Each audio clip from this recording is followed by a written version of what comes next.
a new note on Flourish by Martin Seligman. And in the previous notes I mentioned the importance of Martin Seligman, father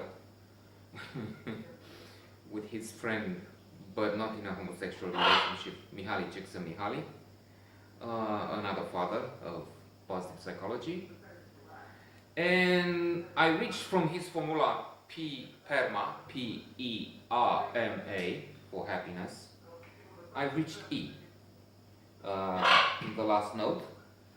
And that needs to be detailed, explained a little, because Mihaly Csikszentmihalyi has a whole book, a whole classic on the subject of engagement, aka flow. Engagement in the PERMA formula, the E, is the flow or the peak experience, maximum happiness, blissfulness, so to say, as explained by Mihaly Csikszentmihalyi, which has listed some conditions in the wonderful book that you need to read. I mean, if you want to know so much more about positive psychology, secrets of happiness. So he talked about the conditions, sine qua non, without which an intense well-being cannot be, without which they cannot be attained.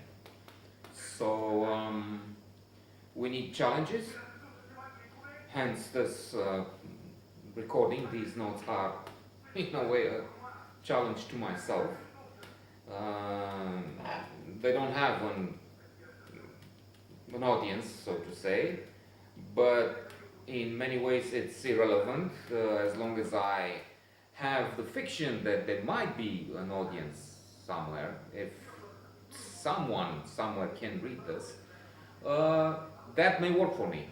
I'm challenged, I'm out of my comfort zone, and I dress like like a lunatic, some would say, like an Arab. This is from Egypt, Cairo, by the way, in the AT&T days. So it's not so much, speaking about this on a side note, it's not so much your generosity in the sense that how much someone really appreciates the gesture. If you're generous, if you're kind, acts of kindness are one of the secrets of happiness. If you want to be kind, that's in many ways enough for you. I mean, you're generous, you try your best. You don't do it for you, obviously, that's not the point. I mean, that cancels the whole endeavor times. But if you're willing to share with someone, to really care for him and help him, but he just disappoints in the sense that he's ungrateful, even rude, whatever, it's not relevant. It's your compassion, as emphasized by the Buddhists. So I would say the same way to the challenge. That's at least what I want to believe here. I'm making notes. It's an intellectual effort on my side. Not that you can see it, not that it's noticeable in any achievement so far. Well, there is a miracle. Robert Colin Buckler commented on one of my notes, so there you have. That's enough achievement.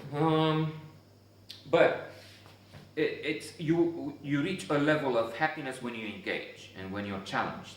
When you just sit on a couch, tests reveal that you're not happy. Counterintuitively, when tested, people reported high levels of happiness when they were at their most intense, when they were working hard and they were concentrated and challenged. Again, not while sitting on a couch watching TV. So I may have a peak experience now as I'm trying this working period of my day. This is what I work actually lately.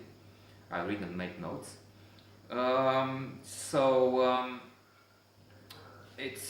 It's control of consciousness that is necessary.